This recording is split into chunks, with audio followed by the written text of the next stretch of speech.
శిష్యులు పరారైనారు. మత్తయి సువార్త 26వ అధ్యాయం 56వ వచనంలో అందరూ ఆయనను విడిచిపెట్టి పారిపోయి అని చెప్పబడింది. మగ్దలేని మరియా, సలోమి, ఇక్కడ మనం గమనించినట్లయితే యాకోబు తల్లి అయిన మరియా, దాదాపు ఈ మరియమ్మలు గ్రంథంలో మనం 5-6 మంది చూడవచ్చు. కన్య మరియా, క్లోపా భార్య మరియా, మగ్దలేనే మరియా, బెతనిలో లాజరు సహోదరి అయిన మరియా, మార్కు తల్లి అయిన మరియా, రోమాలో ఉన్నటువంటి ఒక సహోదరి మరియా. ప్రభువు ఆయనకున్నటువంటి మక్కువ, ఆ విధంగా ఈ స్త్రీలు ప్రభుకున్నటువంటి మక్కువ, అవినాభావ సంబంధాన్ని చూస్తే ప్రభువుని ఎలాగునా నిష్కపటమైన హృదయాలతో వారు ప్రేమించినారో మనకు అర్థమవుతుంది.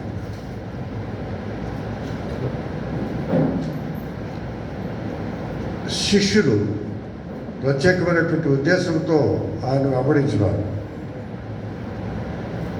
ముఖ్యమైన అంశం ఏమిటంటే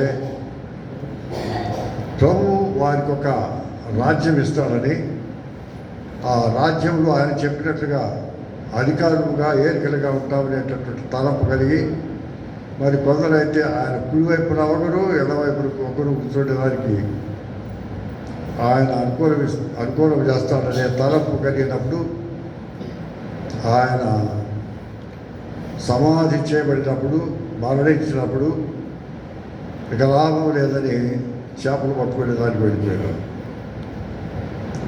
ఏదో ఒక స్వలాభంతో, ఏదో ఒక ఉద్దేశంతో, ఆయన ద్వారా మనకి ఏదైనా దొరుకుతుంది అనేటటువంటి అభిలాష, కోరికతో మనము అప్పుడప్పుడు ఆయన వెంబడించేదానికి ప్రయత్నం చేస్తూ ఉంటాం.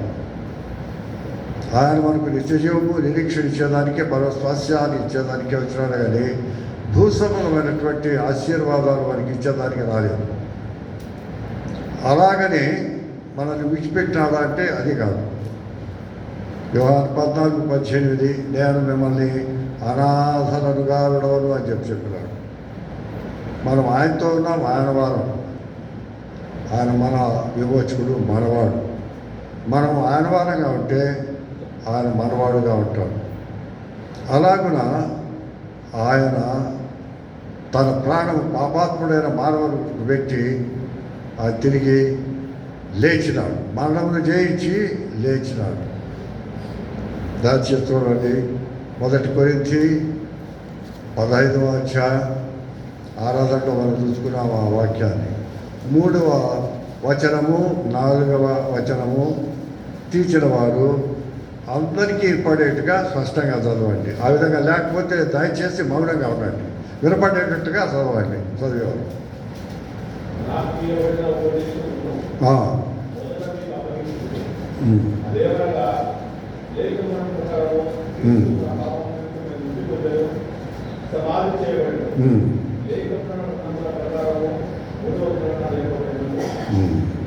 కాబట్టి ఆయన చనిపోయినాడు, సమాధి చేయబడినాడు, 3వ దినాన లేచినాడు. చరిత్రలో చాలామంది మహిమాన్వితులని, మహానుభావులని చెప్పని వారు ఉన్నారు. గౌతమ బుద్ధుడు కావచ్చు, ప్రవక్త అని చెప్పనేటటువంటి మహమ్మద్ కావచ్చు, వీరందరి సమాధులు నేటికి నిలిచి ఉన్నాయి. కానీ ప్రభువైన యేసుక్రీస్తు సమాధి ఖాళీగా ఉంది. ఆయన లేచినాడు. ఎందుకు లేయాలి? ఎందుకు మరణించాలి? ఎందుకు మరణించాలి? మరణించిన వాడు ఎందుకు లేయాల్సినటువంటి పరిస్థితి వచ్చింది? ఆయన లేచుట అగత్యమని ప్రభువే చెప్పినాడు. మత్తయి సువార్త 16వ అధ్యాయం 21వ వచనం. 16:21.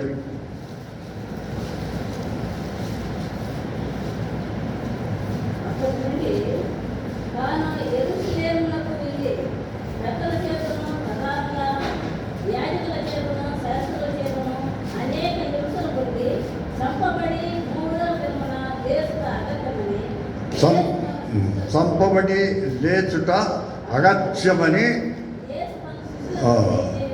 ఆయనే చెప్పినాడు. చంపబడుట లేచుట ఎంతైనా అగత్యమని ఆయనే చెప్పినాడు. కారణం, ఆయన చంపబడి లేకపోతే పాప క్షమాపణ జరగదు. హెబ్రీయులకు రాసిన పత్రిక 9వ అధ్యాయం 58వ వచనం. 9:58.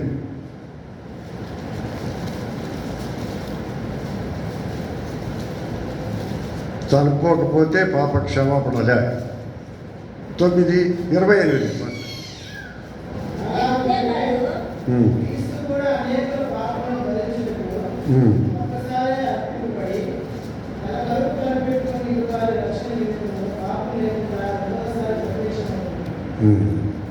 కాబట్టి ఆయన మరణించి లేకపోతే పాప క్షమాపణ లేదు మానవుడు. అలాగే యోహాను సువార్త 16వ అధ్యాయం 7వ వచనము ప్రభువే చెప్తాడు. 16:7 ఏమంటాడు చూడండి. యోహాను సువార్త 16:7.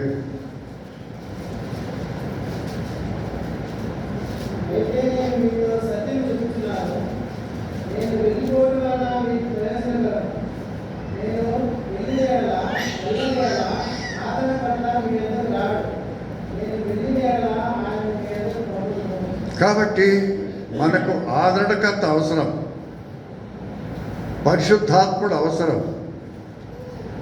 నేను ఇక్కడ ఉంటే ఆదరణకర్త రాడు, నేను వెళ్ళిపోతే ఆదరణకర్త మీకు వస్తాడు. కాబట్టి వెళ్ళిపోట అది అవసరమని ఆదరణకర్త మనకు పంపించేదాని కొరకై ప్రభువైన యేసుక్రీస్తు మరణించి లేచి ఆరోహణై వెళ్ళినాడు. ఇంకా నిత్య రాజ్యం లేదు, పరమస్వాస్యం లేదు ఆయన మరణించకపోతే. యోహాను సువార్త 14వ అధ్యాయం 2-3 వచనాలు.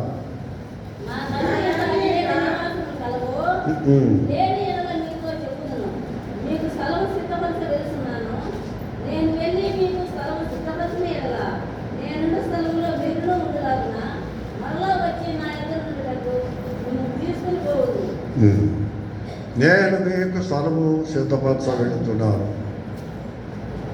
నేను మీకు స్థలము సిద్ధపరిచి నేనుండు చోటు మీరు ఉండినట్టు నేను మళ్ళీ వచ్చి మీ కొరకు ఈ లోకానికి వచ్చి తీసుకొని పోతాను. నేను ఉండే చోట మీరు ఉంటారు అని చెప్తున్నాను. ఇంకా లేచినందుకు దృష్టాంతాలు, రుజువులు. మత్తయి సువార్త 28వ అధ్యాయం 5, 6, 7 వచనాలు. 5, 7. 28వ అధ్యాయం 5, 6, 7.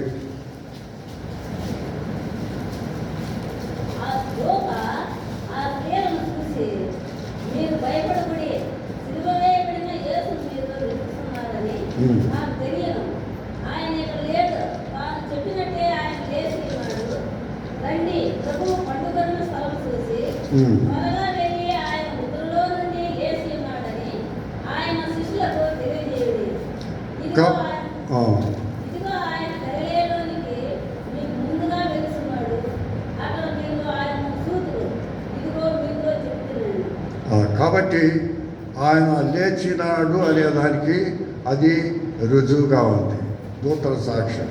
తిరిగి లూకాసు సువార్త 24వ అధ్యాయం 5, 6, 7 వచనాలు కూడా మనం చూడవచ్చు. లూకా 24, 5, 6, 7 వచనాలు.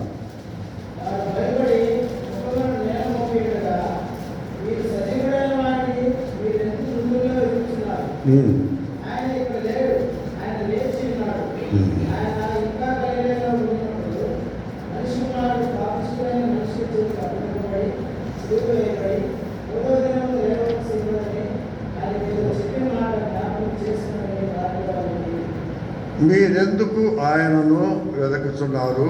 ఆయన ఇక్కడ లేడు, ఆయన లేచినాడు అని వారు సాక్ష్యమిస్తున్నారు. ఇంకా అపొస్తలుల కార్యములు 1వ అధ్యాయం 3వ వచనంలో కూడా చూడండి. అపొస్తలుల కార్యము 1వ అధ్యాయం 3వ వచనం.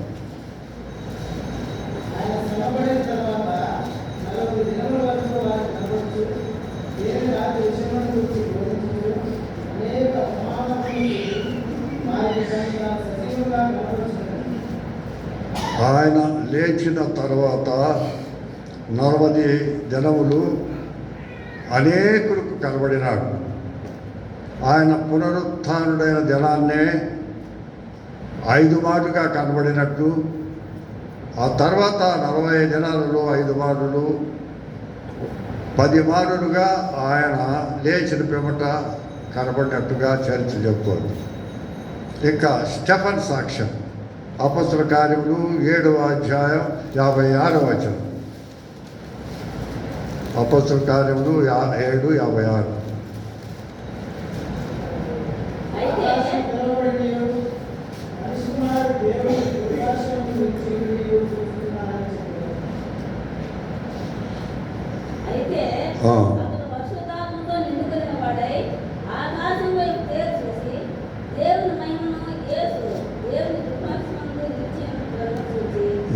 ఆయన ఆకాశం వైపు తేరి చూచి అక్కడ ఆశ్చర్యుడైనటువంటి ప్రభువైన యేసుక్రీస్తును చూచినానని సాక్ష్యం ఇస్తున్నాడు. ఇంకా అపొస్తలుల కార్యంలోనే 3వ అధ్యాయం 15వ వచనంలో పేతురు సాక్ష్యం 3:15.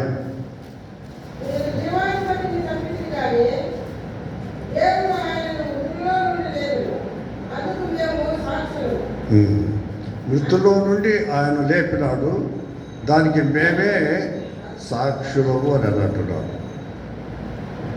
అలాగున లేచినాడు, లేచిన దానికి రుజువులు ఉన్నాయి. నేను లేచుట అగత్యమని ఆయనే చెప్పినాడు. తండ్రి కృపాత్మన విజ్ఞాపన చేస్తున్నాడు. పరిశుద్ధాత్మదేవుని సత్యకరువుగా మనకి ఇచ్చినాడు. ఆయన ఆత్మను వదిలివారగా మనం ఉంటున్నాం. ఎఫ్సీలకు రాసిన పత్రిక 1వ అధ్యాయం FC 1:13. మీరు ఆత్మచేత ముద్రింపబడి అని చెప్పబడింది. కాబట్టి ఆయన వెళ్ళిన తర్వాత పరిశుద్ధాత్ముడు మన మధ్య ఉండినప్పుడు ఆ ఆత్మను పొందిన వారుగా అబ్బా తండ్రి అని మొరపెట్టుకునేటటువంటి ఆధిక్యత, అధికారము మనకిచ్చినాడు ఈ పరిశుద్ధాత్మని సావాసం ద్వారా. అలాగే యెషయా 30:21 వచనంలో మనం ఎక్కడైనా పొరపాటు చేస్తే వెళ్ళరాని చోటుకి లేకపోవలసిన చోటుకి పోకుండా వేరొక చోటుకి పోతే మీరు కుడికైనను ఎడమకైనను తిరిగిన ఇదిగో ఇదే త్రోవ, దీని వెంబడి నడుమని ఒక శబ్దము మీకు వినబడను అని సెలవించిన రీతిగా పరిశుద్ధాత్మదేవుడు ఆత్మను పొందినటువంటి నిన్ను నన్ను ఆయన నడిపించేవాడుగా ఉంటున్నాడు. కాబట్టి ప్రియమైన వాళ్ళరా, ఆత్మాభిషేకము పొందినటువంటి స్థితిలో ఉన్నామా? క్రీస్తు యేసును ఎరిగినటువంటి మనము రక్షింపబడి బాప్తిస్మ సాక్ష్యం ఇచ్చడం ద్వారా ఆ ఆత్మను పొందేవారంగా ఉంటున్నాం. సిలువ రక్తం ద్వారా విమోచింపబడితే ఈ ఆత్మను పొందేవారంగా ఉంటాం. ఈ ఆత్మను పొందినటువంటి మనమే అబ్బా తండ్రిని మొదలుపెట్టుకునే ఆధిక్యత ఉంటుంది. కానీ లేకపోతే ఈ ఆత్మ లేకపోతే మనము అబ్బా తండ్రి అంటే మీరెవరో నాకు తెలుసు అంటాడు. కాబట్టి ఆయన ఆత్మను పొందుటకు రక్షణ అవసరము, బాప్తిస్మ సాక్ష్యము అవసరము, మారు మనసు యొక్క అనుభవము అవసరం.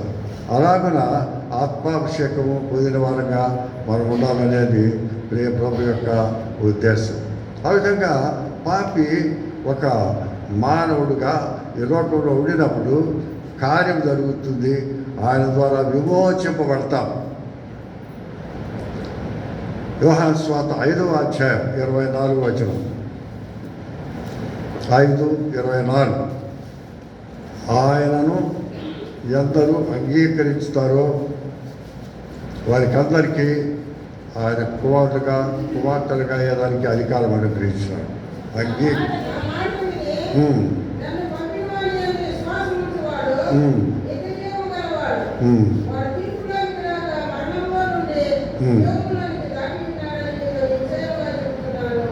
విశ్వాసపుత్రుడి ద్వారా నిత్య జీవము అనుగ్రహిస్తాడు. ఎట్లొస్తుంది విశ్వాసము? రోమీయులకు రాసిన పత్రిక 10వ అధ్యాయం 17వ వచనములో వినుట వలన విశ్వాసము కలుగును, వినుట వలన విశ్వాసం కలుగును, నమ్ముట వలన రోమా 10:9 నమ్ముట వలన రక్షణ కలుగుతుంది. వినుట వలన విశ్వాసం. ఎంతకాలం నుండి మనము మందిరానికి వస్తున్నాం, ఎంతకాలం నుండి వాక్యం వింటున్నాం. విశ్వాస పరిధిలో మన కుల పరిమాణం ఎలాగుంది?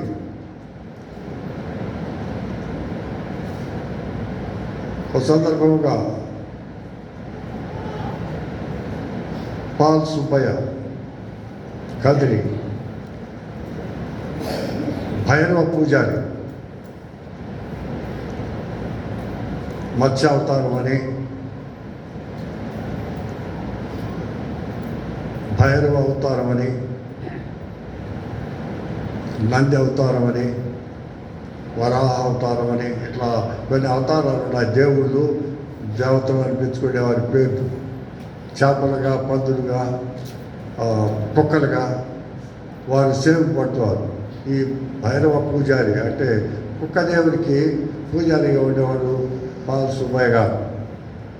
ఆయనకి ఇంగ్లీష్ నేర్చుకోవాలని బుద్ధి పుట్టిందంట. ఆ దినాల్లో ఇంగ్లీష్ మాట్లాడేవాళ్ళు చాలామంది తక్కువ. ఆ దినాల్లో ఇంగ్లీష్ నేర్చుకునే వాళ్ళు లేరు. కదిలో నీలయ్య అనేటటువంటి ఒక సహోదరుడు టీచర్గా ఉండేవాడు, మంచి ఇంగ్లీష్ మాట్లాడేవాడు. గోవిందుడు మా గారికి ముఖ్యమైన స్నేహితుడు ఆయన నీలయ్య గారు. ఆయన దగ్గర ఇంగ్లీష్ నేర్చుకునేదానికి పోయినాడంట. ఆయనతో మాట్లాడాడు పాల్ సుబ్బయ్య. అంతకుముందు పాల్ కాదు, వచ్చి సుబ్బయ్య, పూజారి సుబ్బయ్య. నాకు ఇంగ్లీష్ నేర్పండి మీరు అని అంటే ఆయన మంచిది నేర్చుకో అని చెప్పి కానీ, లేకపోతే నీవు నాకు ఇంత ఇస్తే నేను నేర్పుతానని నేను చెప్పలే. నీలయ్య నా దగ్గరికి ఎవరు వచ్చినా సరే నేను యేసు ప్రభు గురించి మాట్లాడి తర్వాతనే ఇంగ్లీష్ నేర్పిస్తాను అంటే, నీకు ఇష్టమైతే రా, లేకుంటే పోమని చెప్పినాను. ఆయనకు ఇంగ్లీష్ మీద పోతుంది కాబట్టి నీలయ్యను పట్టుకున్నాడు. ఈ చెవులు వినేదానికి ఉండేది కాబట్టి అనేక చెడు మాటలు వినేదానికంటే ఈ మాటలు వింటే మంచిది కదా చెప్పు అని చెప్పిన అన్నప్పుడు యేసు ప్రభువుని గురించి మాట్లాడడం ద్వారా ఆ ఒక్క మాటలో ఆ దినాన్నే యేసును ఆయన రక్షకుడిగా అంగీకరించి పూజాస్థానాన్ని విడిచిపెట్టాడు. ఆ గుడి పూజ విడిచిపెట్టాడు. దాని కొరకు ఆ దినాల్లో వెలిచలమల్లో చాలామంది ఇప్పుడు లేరు వాళ్ళు విఎంలు అంటారు, కారణాలు విఎంలు విలేజ్ మేజిస్ట్రేట్స్. వాళ్ళే పక్క రాజ్యాలు వెళ్ళేవారు ఆ గ్రామంలో. ఆ దినాల్లో విలేజ్ మేజిస్ట్రేట్స్ వారు చెప్పేదే వేదాంతం. కాబట్టి ఈ భైరవ పూజారి విగ్రహారాధన నుండి దేవాలయాన్ని విడిచిపెట్టినాడు కాబట్టి ఆ ఊళ్ళో వాళ్ళకి అందరికీ శాసించినారంట. ఈ పూజారితాను విడిచిపెట్టినాడు, మీరు మంగళోళ్ళు గడ్డం కత్తించకూడదు, వెంట్రుకలు కత్తించకూడదు, సాకులోళ్ళు మాట్లాడుకోకూడదని. ఏదైతే వారి కొరకే ఆయన ప్రార్థించినప్పుడు ప్రభు వారితో మాట్లాడాడంట. ఆ విఎం విలేజ్ మేజిస్ట్రేట్ కారణాలతో మాట్లాడితే వారు ఒక అవగాహనకు వచ్చి ఎందుకు వీరితో ఏదోటి కాలబడిపోయి అంటే ఆ ప్రభు అక్కడ మాట్లాడిన తర్వాత వారు రక్షింపడ్డట్టుగా సాక్ష్యం ఇచ్చినారు. అలాగున వినుట ద్వారా విశ్వాసం కలుగుతుంది.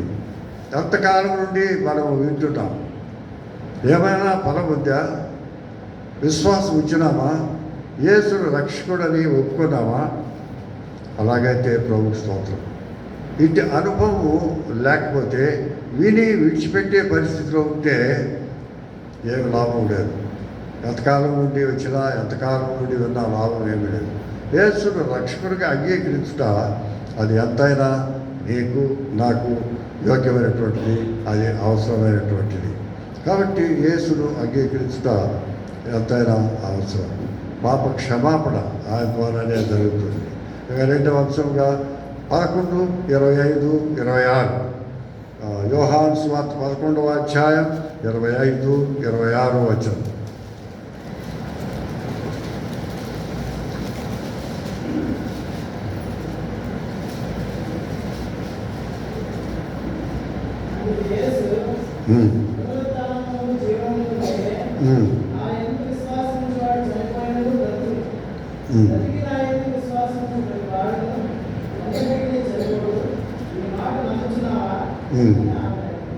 కాబట్టి ఆయన యందు నమ్మకం వచ్చేటటువంటి వారు చనిపోయినా కూడా బ్రతుకుతారు.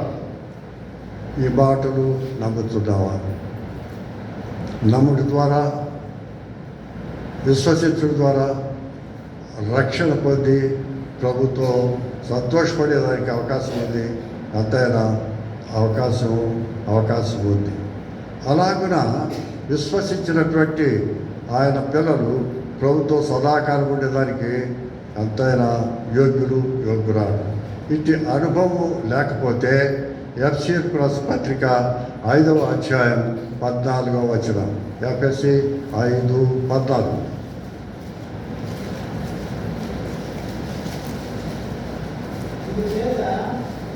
అందుచేత నిద్రించుతున్న నీవు లెమ్ము.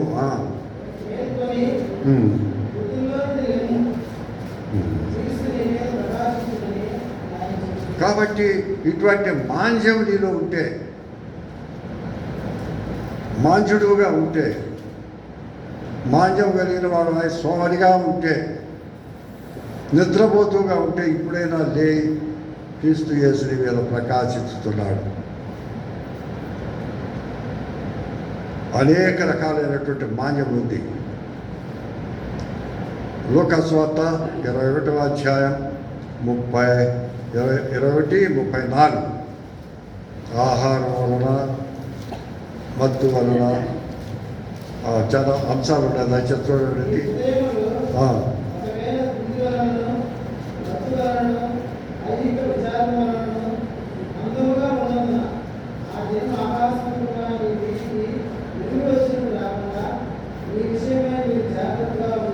కాబట్టి ఈ మత్తు వస్తుంది. వివిధ రకాలైనటువంటి మత్తులు ఉన్నాయి. అతిగా తింటే మత్తు. దానిని బ్రాహ్మణులు మంచి పేరు పెట్టుకున్నారు. ఆ దినాల్లో ఎక్కువ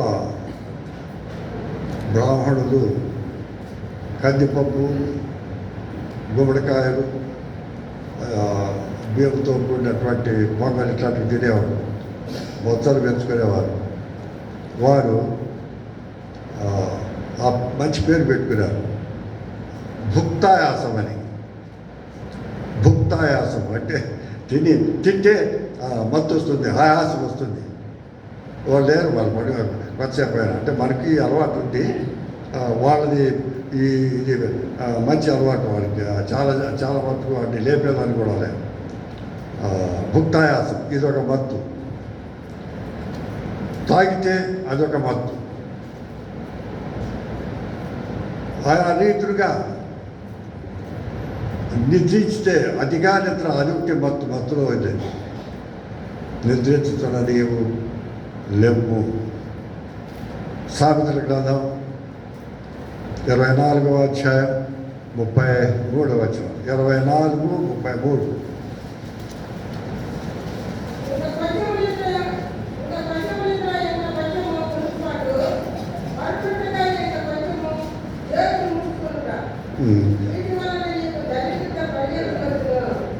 కొంచెం నిద్ర, కొంచెం అలసట, కొంచెం బలహీనత, దానివల్ల గొప్ప నష్టం. ఇదొక మత్తుకు సంబంధించినటువంటి మత్తు. ఇది నిద్ర వలనైనటువంటి మత్తు. మనము మహామహులు మనమే కాదు, మనమే ప్రత్యేకమని కాదు, మహామహులంతా అప్పుడప్పుడు ఈ మత్తుకు ఈ నిద్రకు దాసోహులైనారు. నిద్రకు యోనా గ్రంథంలో చూస్తే యోనా ఓడలో ప్రయాణం చేస్తున్నాడు. తుఫాను వచ్చింది. అక్కడ ఉన్నటువంటి వారు వారి దేవతలు వారు మొక్కి పూజ చేస్తున్నారు. లాభం లేదనుకుని స్వర్గం చేసేదాని కొరక ఓడలో ఉండేటటువంటి వస్తు సామాగ్రిలంతా పారవేస్తున్నారు. 1వ అధ్యాయం 5-6 వచనాలు. యోనా 1:5-6. ఈయన ఏం చేస్తాడు? ఈ గొప్ప ప్రవక్త ఏం చేస్తాడో చూడండి.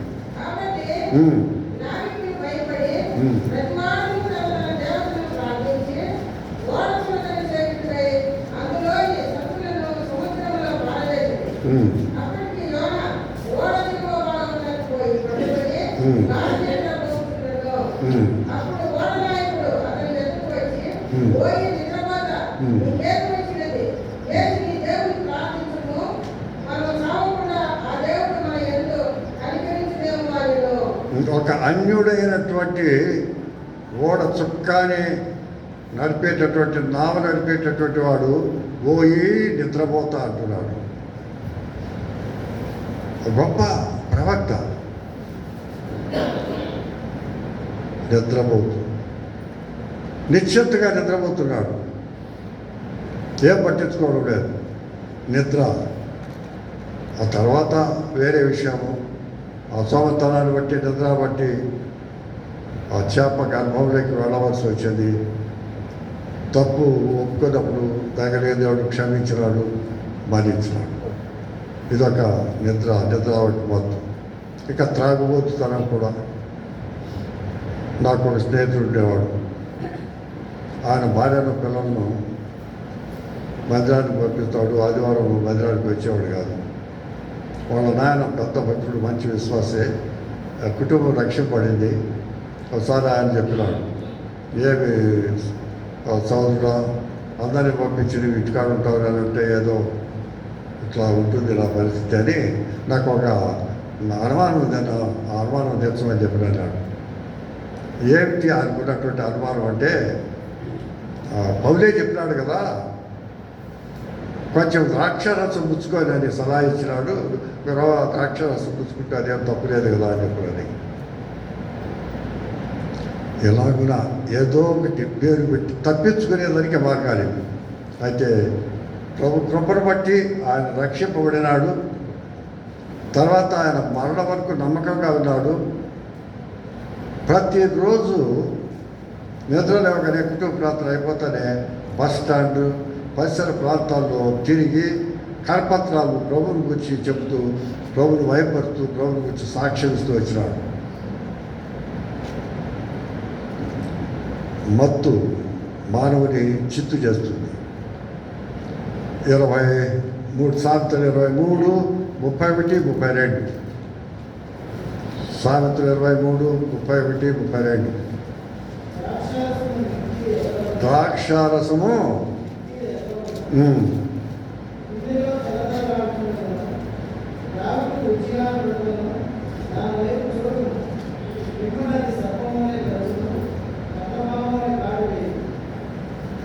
దీనివలన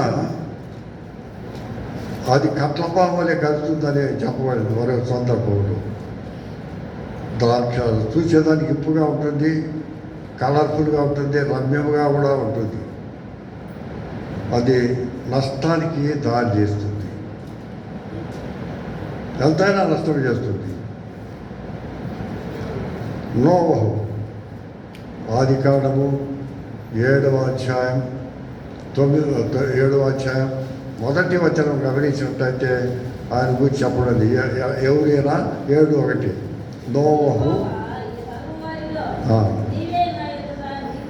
నీవే నా ఎదుట నీతిమంతుడు అయి ఉన్నావు. అనేక మంది ఉన్నారు, లోకమంతా ఉంది, అంతా చెడిపోయింది. ఒకే ఒకడు ఉన్నాడు, ఆయన నోవహు.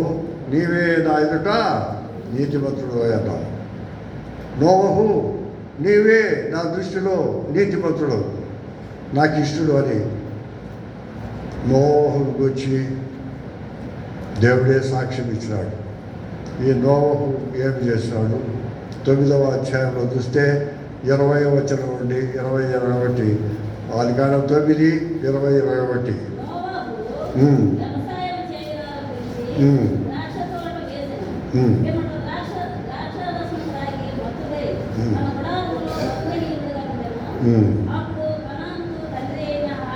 చాలు ద్రాక్ష తోట వేసినాడు, మెండుగా ఎక్కువగా ద్రాక్ష రసం ఉంది, తాగినాడు, మత్తుడే పడిపోయినాడు, గుట్టలు కూడా లేకుండా పోయినాయి. ఎవరు? నోవహు నీతిమంతుడు.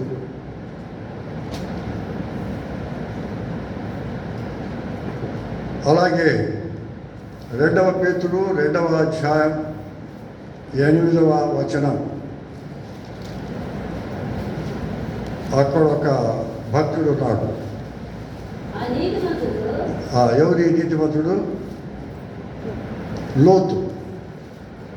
అబ్రహాము సొంత తమ్ముడు, విశ్వాసులకు ఆయన తండ్రి వంటి వాడు. అట్టి అబ్రహాము సొంత తమ్ముడైనటువంటి లోతు నీతిమంతుడని చెప్పబడింది. ఆదికాండంలో ఉన్నటువంటి ఈ లోతు ఆయన నూతన నిబంధనల కిందకి ఎక్కినాడు. నీతిమంతుడైన లోతు ద్రాక్షరసం తాగి అక్రమస్తులను కన్నాడు. 19వ అధ్యాయం ఆదికాండము 37-38. 19:37-38. మోయాబీయులకు అమ్మోనీయులకు తండ్రిగా ఆయన మీర్చబడినాడు, చరిత్రహీనుడైనాడు. ఇశ్రాయేలీయులకు బద్ధ విరోధులైనటువంటి మోయాబీయులు అమ్మోనీయులకు వంశకర్త అయినాడు.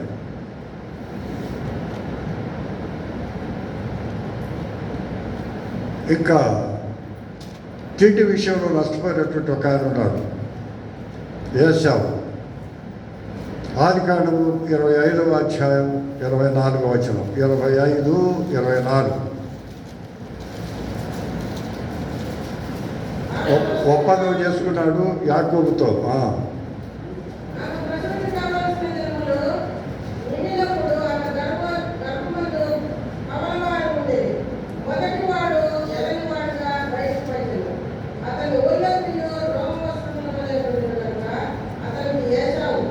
ఇరవై 25-24.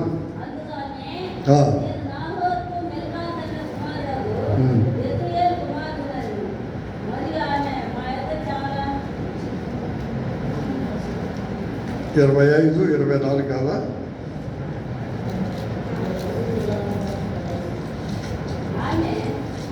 నచ్చేసి ఉండాలని చెప్తాను.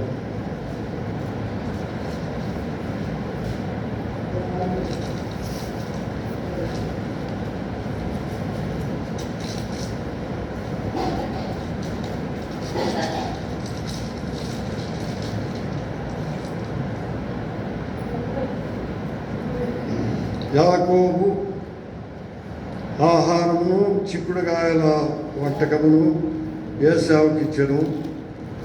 అతడు తిని త్రాగి లేచిపోయాను. అటు ఏశావు తన జ్యేష్ఠత్వమును తృణీకరించను. మిస్లీడ్ చేయొద్దు. తీసిన చక్కగా ఆ వాక్యం తీస్తే చదవండి, లేకపోతే ఇంకో రీతిగా ఉంటుంది. అది చాలే. జ్యేష్ఠత్వాన్ని తృణీకరించి ఏశావు వెళ్ళిపోయినాడు, యాకోబు బాగుపడినాడు. జ్యేష్ఠత్వం అంటే ఇశ్రాయేలీయులకు విలువైనటువంటిది. జ్యేష్ఠ కుమారునికి డబుల్ బ్లెస్సింగ్స్ ఉంటాయి, ఆస్తిలో డబుల్ ఉంటుంది. దాన్ని తృణీకరించినాడు. ఇప్పుడు ఇతని గురించి హెబ్రీయులకు రాసిన పత్రిక 12వ అధ్యాయం 16-17 వచనాల్లో పౌలు ఏమంటాడో చూడండి. 16-12 ఫిబ్రవరి 12-16-17 వచనాలు.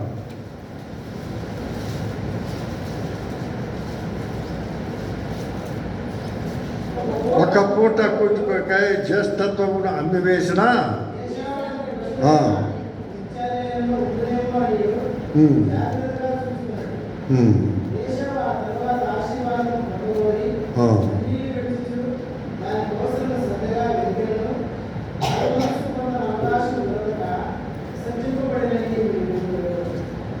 జ్యేష్ఠత్వాన్ని అమ్ముకున్నాడు.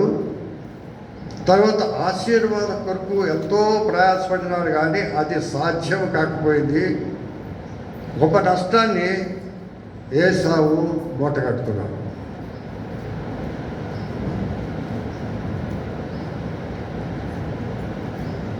మన పరిస్థితి ఏమిటి?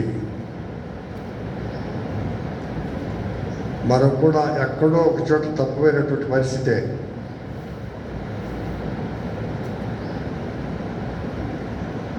పొరపాటు మానవ బలహీనత. మానవుడిగా పొరపాటు చేసేదానికి అవకాశం ఉంది. ఏదో ఒక దాంట్లో మనం చిక్కుపడినటువంటి వారమే.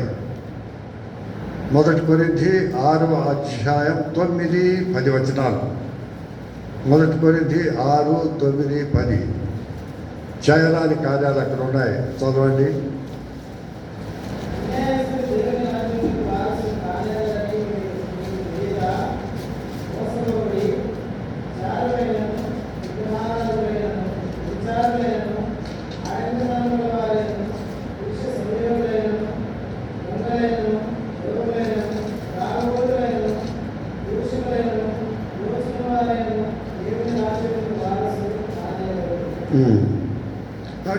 ఇటువంటి వాటిలో అన్నీ చెడు అలవాటు లేకపోయినా ఏదో ఒక చెడులో మనం ఇన్వాల్వ్ అయినటువంటి వారమే, చెడిపోయినటువంటి వారమే. అయితే ఇప్పుడు చదవండి 11వ వచనం. మీలో కొందరు అట్టివారయుంటిరి, కానీ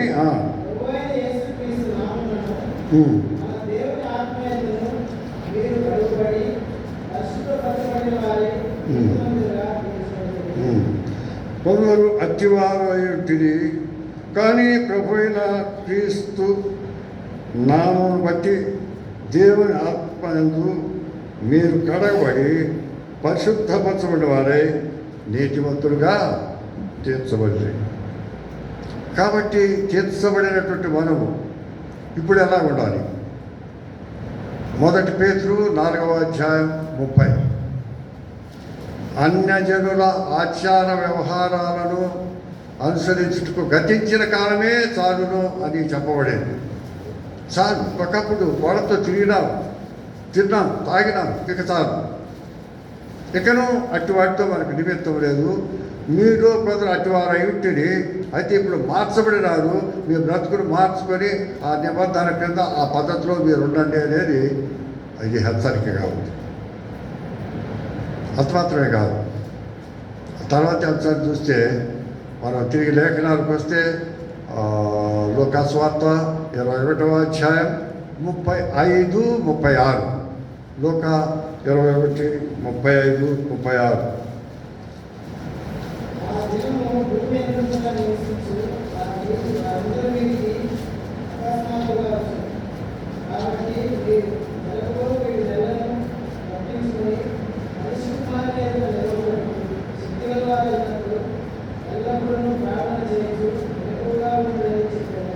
కాబట్టి ఆ దినము అందరి మీదకి అకస్మాత్తుగా వస్తుంది. మీరు జరగబోటిన వాటినెల్లను తప్పించుకొని మనుష్య కుమారుని ఎదుట నిలబోటుకు శక్తి గల వారగినట్లు ఎల్లప్పుడూ ప్రార్థన చేయుచు మెలకువ కలిగి ఉండుడి. ఎల్లప్పుడూ ప్రార్థన చేయుచు మెలకువ కలిగి ఆయన రాకడ కొరకై ఎదురు చూస్తాం. అలాగున ఆయన కొరకు, ఆయన మహిమ కొరకై వేచి చూచేటటువంటి మన ప్రభు ఈ దినం లేచిన దినం, ఆయన పునరుత్థానమైన లేచిన దినం. ఇది ఈస్టర్ దినమని 40 దినాలు నెక్స్ట్ డేస్ అయిపోయినాయని, ఈ దినం ఈస్టర్ అని కొంతమంది మహానుభావులు అని చెప్పచ్చు కూడా వాళ్ళు. ఎందుకంటే 40 దినాలు ఉపవాసం ఉంటారు పాపము. 40 దినాలు అయిపోయిన తర్వాత తిను తాగు జల్సా చేయనేటటువంటి తలంపు కలిగి ఉంటారు. ఉపవాసం ఉండే దినాలు పోయినా తిని తాగి సంతోషించే దినం. క్రీస్తు యేసును కలిగి ఉంటే నీ జీవితంలో పొద్దులుపులు పరిశుద్ధ దినమే, పవిత్ర దినమే, సంతోషించే దినమే. ఆ విధంగా లేకపోతే ఈ దినాన్ని ఒక దినమున మరి తిని తాగే అలవాటు ఉంటే దానివల్ల లాభం లేదు, దానివల్ల నీకు మంచిది కాదు, నష్టం తప్ప వేరొకటి కాదు. మీలో కొందరు అడ్డువారై ఉంటుంది, క్రీస్తు యేసు రక్తం చేత కడగబడినారు, ఇప్పుడు మీరు సాత్వికులైనండి, అలాగనే జీవించండి. ప్రభు రాకడ సమీపంగా ఉండగా, పునరుత్థానుడైన ప్రభువు తిరిగి రానాయుండగా, పరిశుద్ధాత్ముడు మనకు సహకరిస్తుండగా, ఆ రాకడ సమయంలో మనం ఉంటున్నాం. నరకం కలిగి ఆయన రాకడ కొరకు ఎదురు చూస్తాం. ఇటు అనుభవం కలిగిన వారే మనలో పాల్పొక్కులు పొందుటకు యోగ్యురాలు. ఈ అనుభవం లేకపోతే ఈ తరంలోనైనా సరే సమయాన్ని సద్వినియోగం చేసుకోవచ్చు. ప్రభు, నేను అనేక దురలవాట్లకు లోనైనా, అట్టి వారిలో నేను కూడా ఒకనే. అయితే నీ అందు నమ్మకం ఉంచుతున్నాను అని కడిగి పరిశుద్ధపరచమంటే నీతిమంతులుగా తీర్చబడడానికి అవకాశం ఉంది. మనలో పాల్పొక్కులు పొందేదానికి ఈ అర్కురాలు ప్రభు సహాయం చేయండి కాక.